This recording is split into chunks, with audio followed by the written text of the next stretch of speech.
Hello everyone and welcome to episode 157 of the WMMA 5 series here on the channels. It is Pride of Sea Worldwide 40, Alistair Overeem versus Roy Nelson, our main event, which that is a absolute banger right there. Someone's going to get knocked the fuck out in that main event, that is for sure. But Macaulay Avistian and Andrei Arlovski is the co-main event as well. It's back-to-back heavyweight fights there in the main and co-main.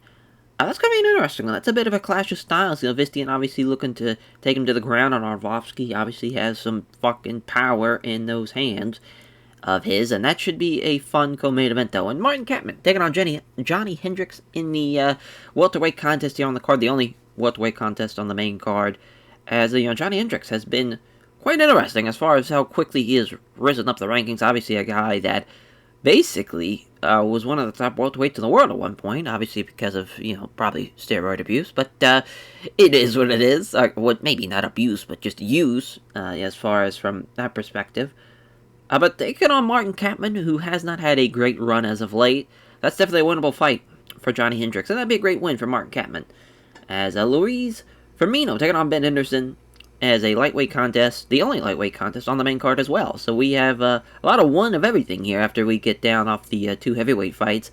But Ben Henderson obviously becomes one of the top lightweights in the world. Luis Firmino, gonna be a tough fight for him. I think I think both guys are gonna have a tough fight here. Luis Firmino definitely has the talent to get this win. This should be a fun fight though. Jermaine Durandamy taking on Julie in our women's contest, as Jermaine Durandamy is obviously an absolute hoss in there, even though she probably is going to weigh down 145. She's probably fighting around 155, 160, if I had to guess. She's an absolute unit in there, and Julie's going to have her hands full. That is for sure. And then Chris Lieben taking on Tim Kennedy to open up the show. That's a hell of a fight, to be honest. Tim Kennedy's had some fun fights. Chris Lieben, of course, has been with us forever, it seems like. Obviously a tough one as far as the alumni there. It's crazy that as far as really nobody, Florian has worked on Diego Sanchez, but obviously it's been the Forrest Griffin kind of show. Forrest is now a top 5 middleweight, and really everybody else from that tough class has not really delivered the same way. But Chris Lieben has had some entertaining fights though along the way, and that'd be a great win for him in the middleweight contest against Tim Kennedy to kick off the show. Then we have Rumble Johnson and Edwin Deweese. Edwin Deweese is going to get fucked up in that one, I'm assuming, and then Douglas Lima taking on Rory McDonald in a welterweight contest on the prelim as well. As for the main event, Roy Nelson, a guy who has just been on a tear. It's crazy. I thought he was going to be the favorite going in this fight, to be honest. But the Black SF picks have Overeem as the favorite. This is going to be the 5th time that Overeem has main evented a Pride event. 2nd time for Roy Nelson. Both fighters are world-ranked super heavyweights, so Overeem 7th, Roy Nelson 10th. Roy Nelson finished 4 of his last 5 opponents. He's on a streak from what I remember. Yeah, he's on a 5-fight win streak. Last fight that he lost was to Bobby Hoffman, oddly enough. Look at the names. Frank Mir, Seth Petrozelli, Fedor Emelianenko, Rico Rodriguez, and Macaulay Avistian. Knocking out 4 of those 5. Obviously, Macaulay Avistian had to go the distance, but the other ones, all first-round knockouts. Very impressive that all of his wins, literally in Pride of Sea, besides the Macaulay Avistian fights, have been first-round knockouts.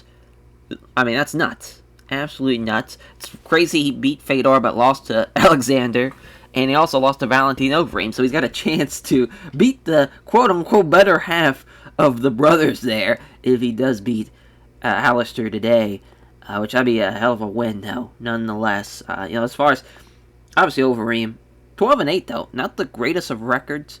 Had a kind of tough mid-2000s. Even now, just lost to, Big Nog, which, obviously, that's a tough loss, though. When you see the losses, it's like 2 Josh Barnett losses. Andrei Arlovski lost. Kazuki Vegeta lost when he was 3-2 is hilarious. I want to say that was his debut, too. Yeah, it was. And, as far as losing to Sergey twice and losing to Big Ben Rothwell, literally. So we got a heavyweight champ, heavyweight champ, heavyweight champ, heavyweight champ. And Arlovski's had some title fights, and Kazuki Vegeta's he's beaten guys like him and Crow Cop, so it is what it is. So his losses, he's definitely lost to the best, and he also avenged that loss as well, so there is that. But that's going to be a tough fight, though, for sure. But Roy Nelson's fought some tough fucking guys so far, so that should be a fun fight, though. That's a fun main event. Macaulay Avistian, Andrei Arlovski, both are top 15 in the super heavyweight rankings as Vistian's 14th, Volkovski's 15th. Vistian trains at Team of Vistian, of course. He is the owner of that fight camp, which Volkovsky is 2-0 against other comers. So that team does have the 5-inch reach advantage, and he is the favorite. But again, I would not cut out Macaulay Vistian. I didn't think he was going to beat Simi Chalette.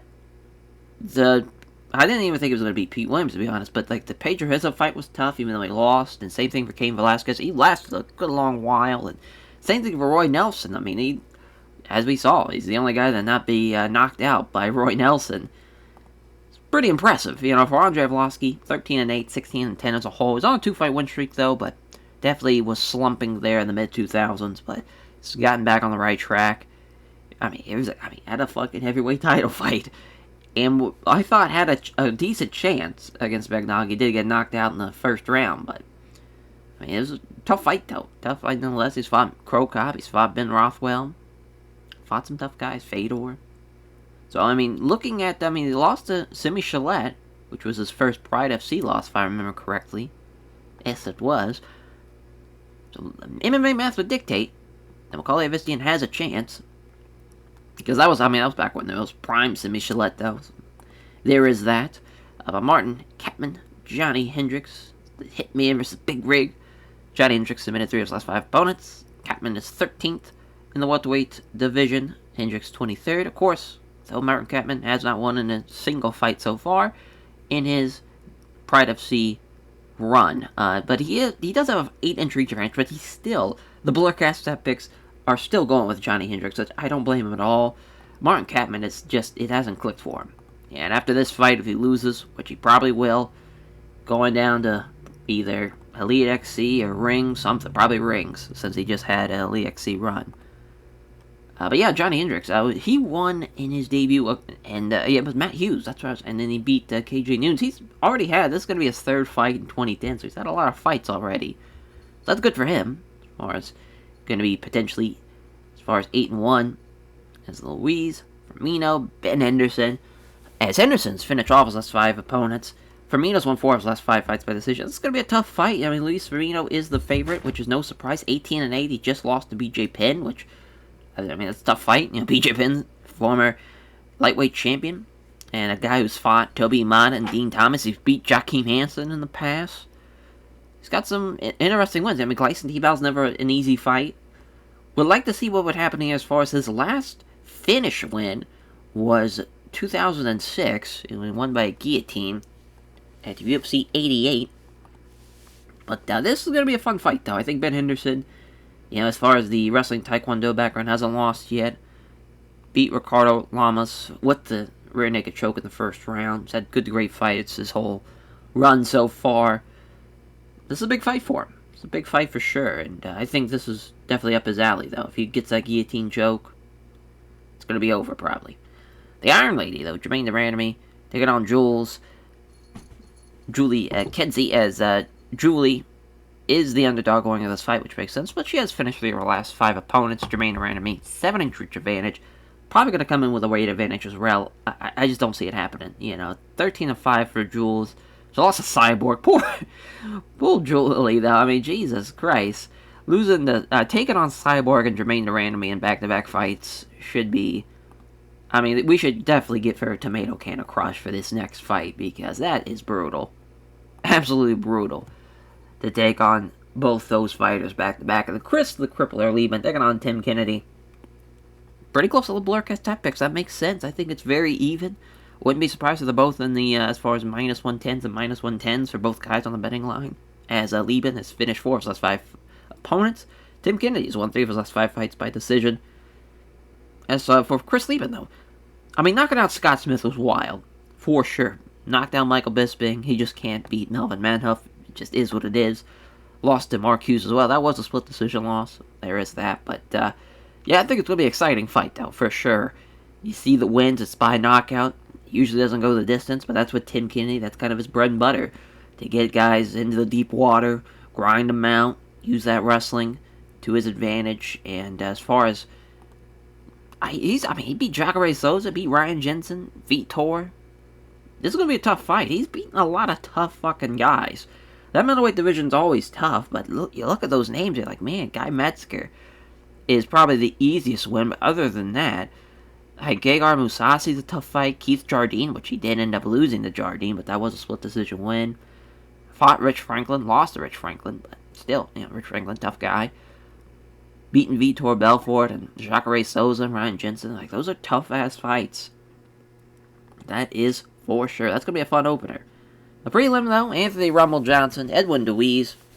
This is just a tomato can for Rumble to knock out here. He hasn't won since 2008. He lost to Rashad Evans. We gave him the Jesse Forbes fight when he started. And the Rashad loss was just kind of like, alright, we got to make sure he gets somebody that he can win over. Because he's 1-2 in Pride FC. But obviously, besides the Rashad Evans fight, which I want to say Rashad just kind of laid and prayed the whole time. If we look at the fight metrics, he'll probably tell us. Yeah, 4 for 7 on takedowns, not great. Not great. But, Edwin Louise should stand up with him. As far as from that perspective. He lost to Patrick Cote, which he lost in the first round to a guillotine there. Obviously, Patrick Cote, though, is a savage. But as far as he lost to Michael Bisping, so that's not really a good sign. Lost to Dean Lister as well. Probably not looking good for him.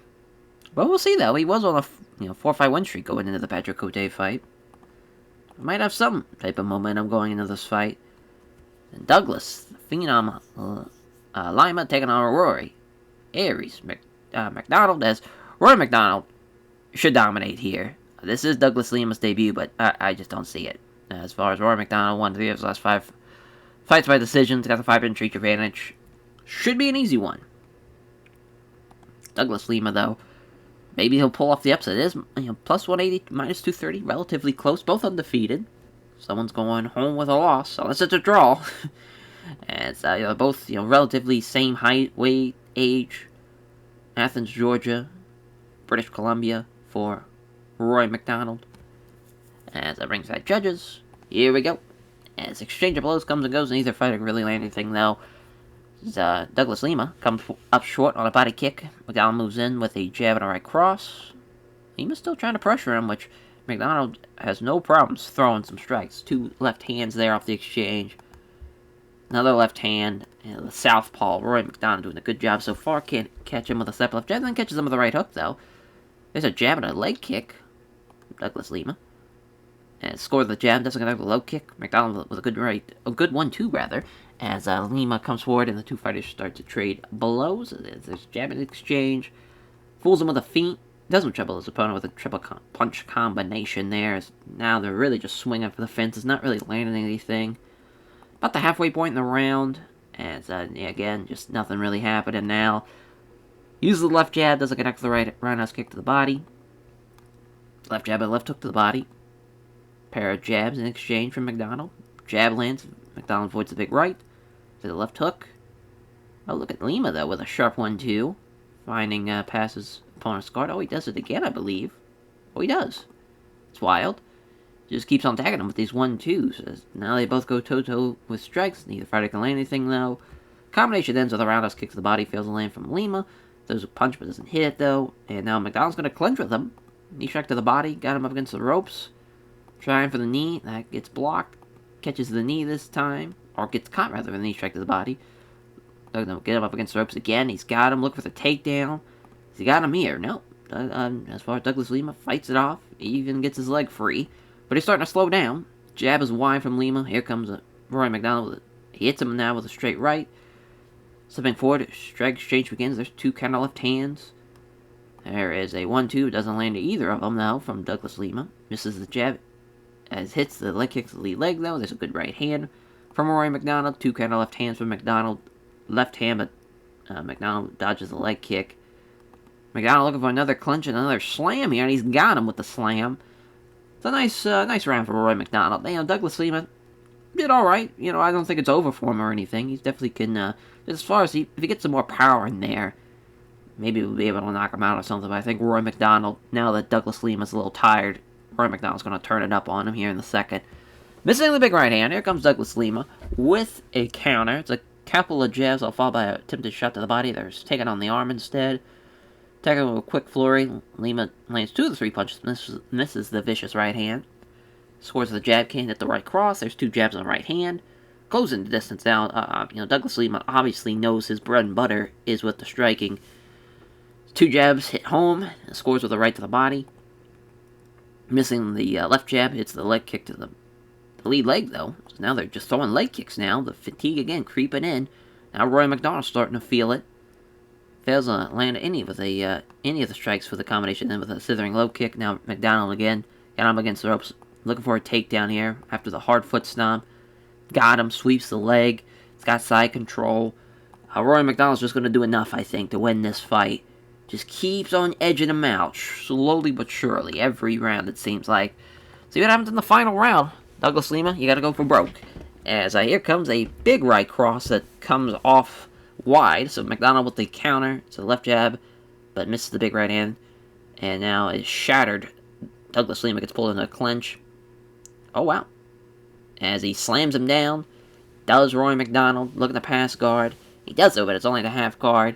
He's trying to get side control, but I don't think it's going to happen. Probably going to stay there for the rest of the round. We'll see. There's a fast elbow, though. He suffered a gash with that elbow. Way to go, Roy McDonald. Well, now he's got side control again. As we'll see what happens out of the side control. He's probably just going to keep him down there. Yes, he will. Your winner by unanimous decision will be Roy McDonald. What a great win. 7-0 as far as that pro record of his. And Douglas Lima's going to be 4-1. But a good fight, though, nonetheless. He put up a good fight. Just, Roy McDonald was just a little bit better that night, as Roy McDonald thanks everyone connected to Team Tompkins for helping him prepare for the fight, and also his sponsor for supporting him financially is Anthony Rumble Johnson, Edwin Babyface Deweese, 17-14, 4-3. The fight experience for Edwin Deweese is crazy at 28 years old, but Anthony Rumble Johnson, he is a savage in there. Big John McCarthy's referee ringside judges. Here we go, we're underway. They touch gloves. Deweese looking for the takedown, not happening though. Got him up against the ropes now, looking for the trip. Look at Rumble go, though. He's still fighting it off. Well, couldn't stop that one, though. Look at the pass. It's a scramble. Johnson's quickly up first. Quick elbow strike. There's a cut above the eye now. That is what Rumble's looking to do. But Deweese, again, looking for the takedown. Not happening. Got him up against the ropes, though. Looking for the takedown again. Successful. So he's like 2 form takedowns as Edwin Deweese. The flexor come upon just from the bottom. After a struggle, he gets half guard. There's a few right hands. Pounds with rights, but fails on anything significant. Attempting to pass guard and gain better position. And it's a scramble from Rumble. Oh, he's on top. Oh boy, north-south. There's a short knee strike to the head. You love to see it. Changes position now. There's Anthony Johnson moving to side control. Some knees to the ribs. Man, he's going to fuck him up. I can just feel it. There's a knee strike above the hip. Oh man, yep, big right hands. Oh boy. Clearly has hurt Edwin Deweese. Now looking for mount now. Jesus Christ. Look at a scramble. He takes his back instead. Oh boy. Not good. Oh, he's on his back. Never mind. I thought he took his back. Oh, wow. Well, at least Edwin Deweese survives, but Jesus Christ. He fucked them up, though. Yeah, he's definitely afraid of what's going to happen here in this second round. I mean, I would say... I'm sure Edwin Deweese had... Well, no, he didn't have more strikes. You know, Rumble did. He did have the takedowns, and he was better on the ground as far as passing-wise, but I would say Anthony Johnson won that fight. Or won the first round. Jesus, not the fight. We'll see if he's going to win the fight. Deweese shoots in for the takedown. He's got it. It's a single leg. That's a good start for him. As long as he keeps him down there. And just trying to slow things down. Makes sense. Just trying to lay and pray. Johnson with the scramble. He's underneath him on north-south now. Looking for an arm triangle. That gets defended well. Looking for mount now. Tries it, but Johnson was ready for it and immediately to scramble. Ends up in guard. Minute left. Trying to pass guard and get better position. Remains stuck in guard. Goes back. Some punches now, but Deweese has to lean back to avoid him. And again, Deweese is very, very terrified, I guess, getting caught with a submission, which is pretty interesting, because I wouldn't suspect that from Anthony Johnson on the bottom. Final round, though. We need... Oh, there's a crunching right hook from Anthony Johnson. That's exactly what he needs. That punch probably... That was all he had. Well, no. There's a vicious right cross that knocks him out cold. Love him. Rumble Johnson. What a win. What a fight, though. That was... Edwin Deweese, shout out... he came out in the second round, had a great game plan, but he just got fucking caught. That's all you can... I mean, that's all you can ask for, though. He went out there and threw it all out there. That was crazy. 5-3. Pro record, though. Rumble Johnson. Thanks, everyone connected. No Wimps for helping him prepare for the fight, and the sponsors for supporting him financially. Would love to see him take on a top 25 guy sooner rather than later. I know that middleweight division is very, very tough, but the motherfucker can knock out anybody. As Chris the Crippler Lieben, Tim Kennedy, 17-5, 10-4. Yeah, very close. -130, +110. No team for Chris Lieben.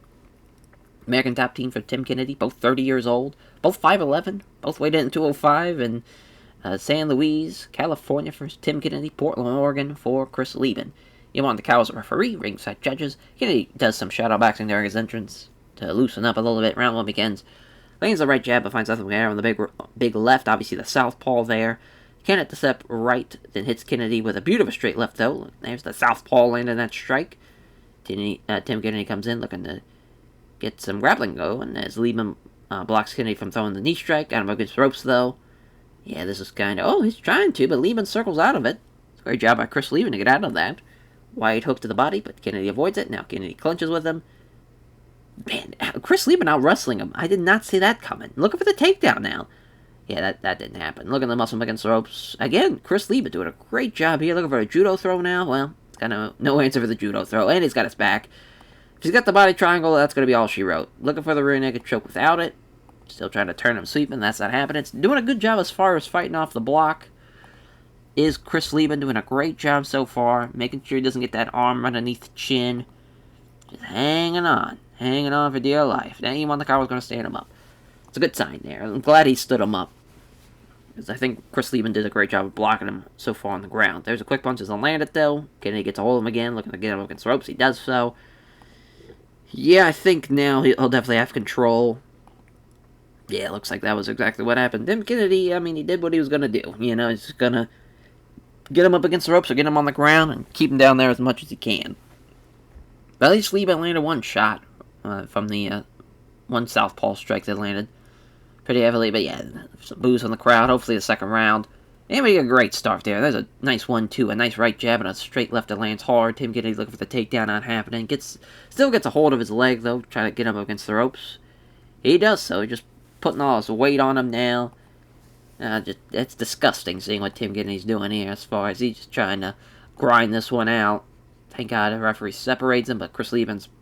I would say the damage is already done, but there's a big left hand, though. No, 1-2 can't land either blow. Looking for the judo throw. He just can't stop those judo throws. He's got his back now. He's not going to get his hooks off of him. Or get his hooks in, rather. So it doesn't really matter in another round that doesn't really have much action. Thanks to Tim Kennedy. As Lieben misses the big right hand. Oh, he hits the right hand, rather, but the big left hand misses. And now Kennedy looking for another takedown. Lieben throws a 4-punch combination, rather. Avoids all of them. Does Tim Kennedy. Nice jab at a big left hand. Yeah. Looking very tentative. Doesn't want to get caught here. He knows he's up on the scorecard. Just can't get caught. Jab is wide. Hits him with a straight left, though. Takedown attempt again. Not getting him. Got him against the ropes. If he goes for the sweep, or the judo toss, rather, it's going to be over. There's a vicious foot stomp, though. Putting all of his weight on him now. About a minute of hitting each other against the ropes. They're going to separate. And Kennedy shoots for another takedown. Not happening. Got him against the ropes. Slipping out is Lieben. And there's a beautiful straight left at the end of the round. But that was all she wrote for Chris Lieben. Tough break. Tough break there. Tim Kennedy's going to win. At least it was rated average, but it just sucks that Chris was wanting to put on a good performance, and Tim Kennedy was not having it. 18-5 for that man, as he gives a name check out at American Top Team, all his favorite sponsors, all of his friends, famous supporters. Says it was a tough fight and gives a show of respect to his opponent there, and Chris Lieben. It's the Iron Lady, Jermaine Durandamy, taking on Julie Kitsy is our women's contest for tonight's card. 2-1, 13-5. 5'9", 5'10", just massive women in there. He won the card back out there, so we have a Taekwondo and Jiu-Jitsu, and of course Muay Thai background for Jermaine Durandamy. Round 1 begins, hits the left jab rather, misses the big right hand that follows up. Jab is wide, then catches over the right hook. There's a punch, but Julie was equal to it. Julie steps in. Pair of jabs in exchange from Durandamy as Julie throws 3 punches, but Durandamy does a good job again, defending all of them successfully, moving and engaging. Left hand on the jab, using the left jab as his right, but has her right hand rather absorbed on the gloves, as Durandamy lands the left jab and also hits the good right hand. Nice little 1-2 there, another 1-2, great counter from Durandamy, slipping past the right hook, counter with the left jab and a nice right hook of her own. Again with a counter. Man, Duranamy's fucking her up. And now, look at Julie, though, hanging in there with a clench. She got a big knee strike now, trying to get her up against the rope. She does so, looking for the takedown. Not happening, though. Going for it again. She's successful this time, though. And just so far doing a good job. As far as if she keeps her on top here, this should be a nice first round for Julie. Fires off some punches now, trying to sweep from the bottom. They stand him up with about 3 minutes left. Left hook from Durandamy. Scores of the brace of jabs, also lands the right hook. As, there's a gash underneath the eye of Julie now. Trying to get a grappling exchange initiated, but Jermaine Durandamy simply took the initiative first. Can't connect with the jab, lands the right hand. Again, trying to get some grappling started. Not happening. Missing all the strikes in the combination with a head kick attempt. There's a weak tentative jab from Julie. As there's some slithering leg kicks now for some nice jabs. Minute left. Tries to hit the jab and misses. Beauty of a straight right after cannoning the setup left jab. There's a takedown attempt from Durandamy. She's got the takedown. That was interesting. I think she just wanted to make sure. That was a great choice to go for the takedown at the end of the round. It's like I've outstruck her. Almost outstruck her, actually. It was pretty close. 15-26. I mean, obviously, either way, they couldn't really do anything on the ground, both of them, but they had their takedowns. That was a pretty close round. Julie got cut, so there is that. As far as damage perspective, you would probably side with Jermaine Durandamy. Both fighters come together in straight leather. Nothing really comes of it, though. Left hand or straight right from Durandamy. Again, a nice little 1-2. She's starting to slow down, though. They come together on the attack. There's a leg kick. Doesn't make contact. Julie counters with a right hook. Here comes the big right hand from Julie. Off bounce, though. Here comes Durandamy with a right hook. Yeah, the reach advantage being on display there from Durandamy. As missing the jab, connects to the right hand. There's a left jab. Has the right hook blocked. The meet in the center. Start to strike. There's a jab. It fails on the leg kick attempt. There's a nice little 1-2. Quick left and straight right. Exchange strikes. These both fighters failing anything significant. And it's coming forward now. Julie is willing to take some hits, and that means getting close enough to grapple. Can't hit the step left jab. Hits the straight right, though. Can't connect with the step strikes. And another straight right here. She gets a hold of her without taking too much damage. Looking to grapple her up against the ropes, maybe, perhaps. Oh, no, can't control her now. Jermaine Durandamy now is being pushed around. That's pushing her around, rather. It's trying to get her up against the ropes. She does so. There's a nice short uppercut against the ropes. Some dirty boxing now. That's some great stuff there from Jermaine Durandamy. My God, I mean, she is eating these uppercuts. It was a great round again for Jermaine Durandamy. I mean, she did more, landed more strikes, especially at the end of the round, just those short uppercuts. I'd say she's definitely up in the fight. We'll see what happens here in the final round. 2 left hands on the counter from Durandamy. There's 2 punches, but doesn't hit either of them. There's a left hand, but misses the big right hand. That follows up, gets a hold of her, does Julie, without getting too much damage coming in, as she's trying to wrestle her up against the ropes. Can't do it, though. Jermaine Durandamy defends it well, hits Durandamy with a knee strike to the body. Trying to get her up against the ropes, achieves it, got her up against the ropes, and now looking for the takedown. And there's a nice little leg pull as she gets side control, keeps Durandamy guessing with a few quick strikes, blocks Durandamy as she tries to transition the guard, as pounds away with the rights but fails on anything significant, blocks Durandamy as she tries to transition the guard.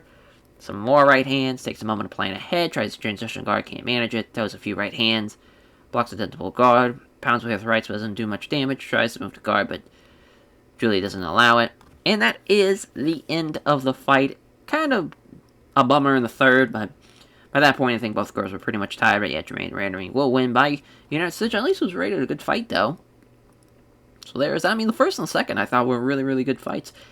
I mean, if you're Julie's camp, you might have an argument, but I just don't think that's going to be the case. She did more damage to Julie, or did Jermaine Durandamy, rather.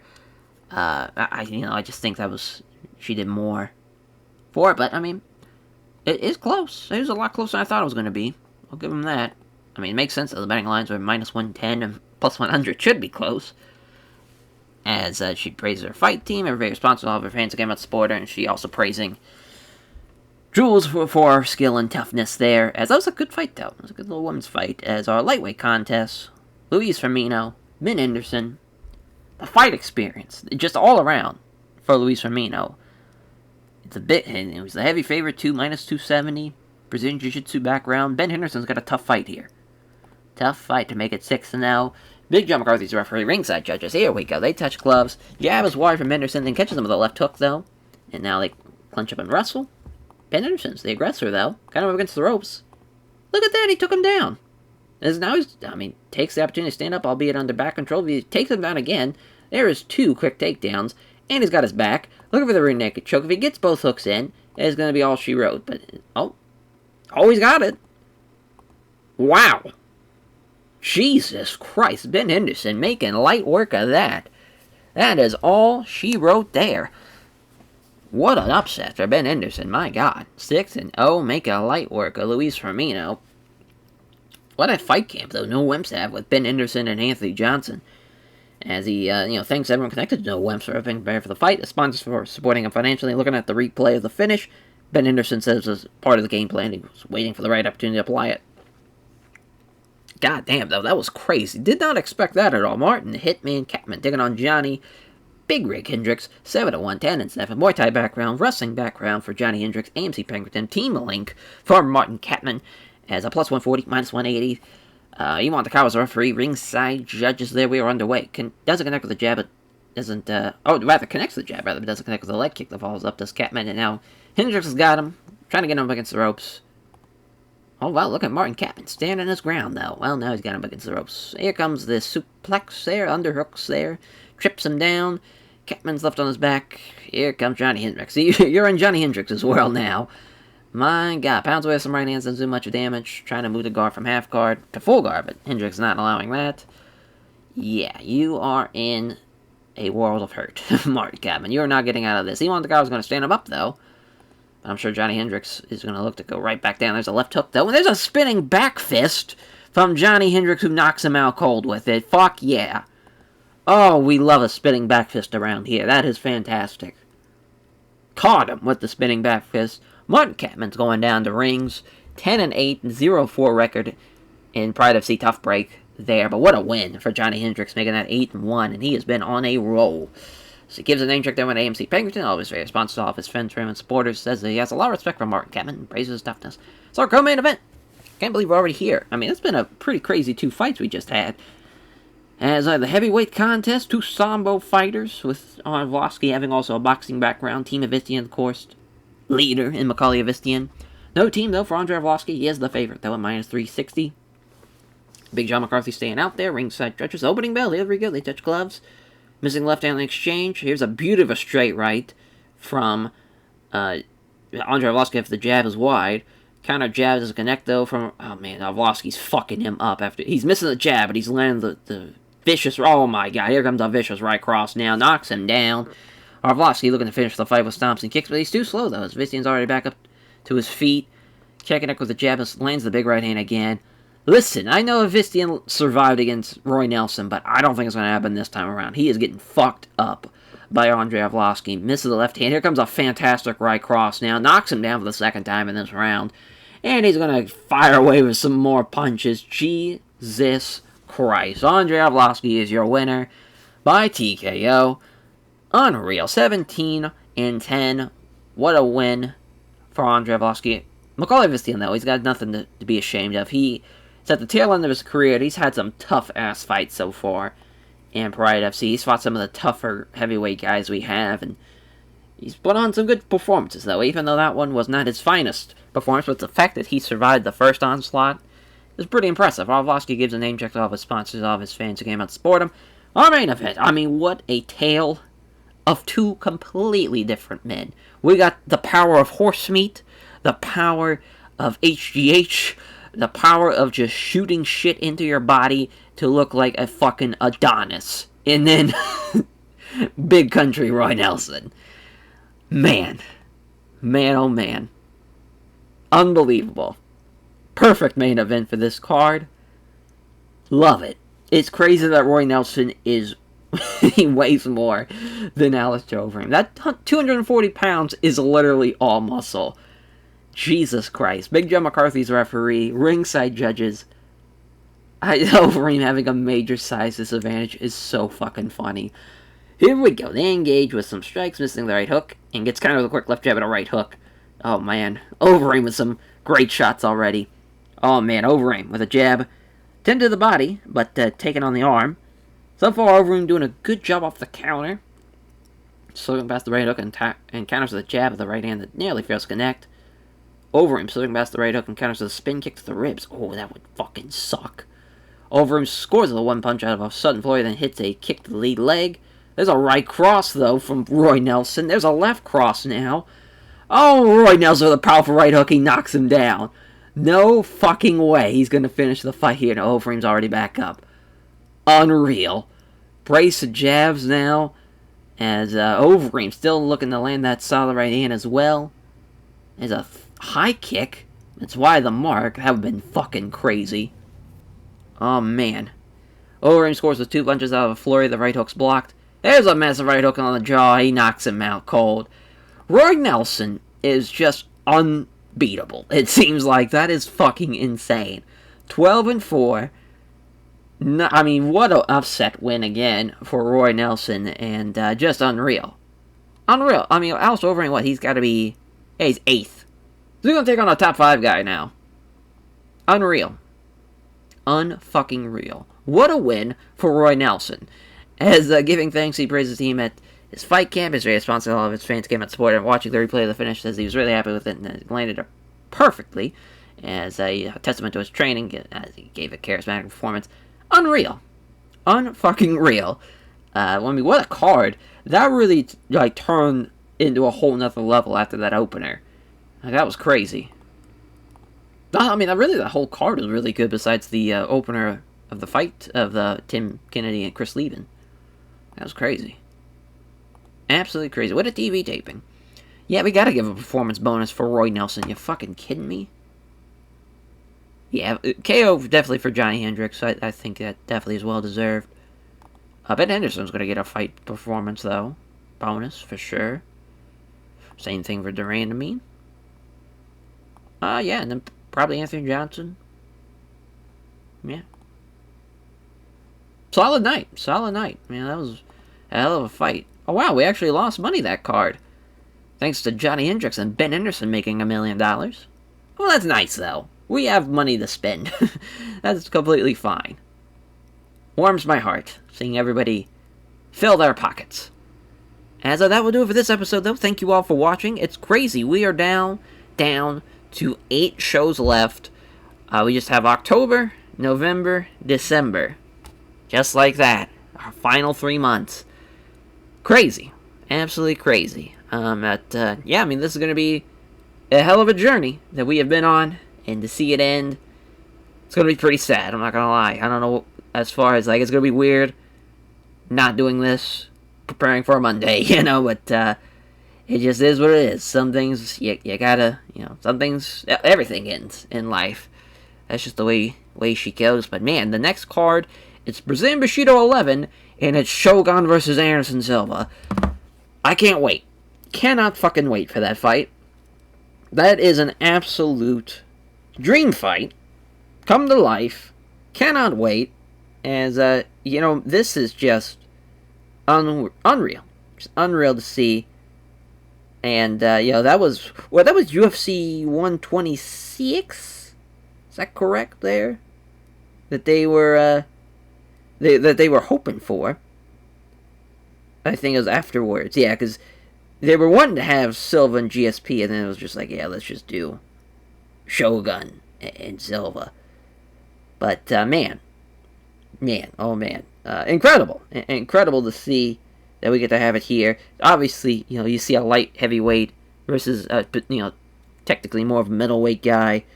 You would probably suspect that Shogun would have the advantage being the bigger guy, but I don't know, man. That's going to be a fun-ass fight, that is for sure. Can't wait to see it. Hopefully you all are excited for it as well, as we'll catch you guys there. Take care, everyone.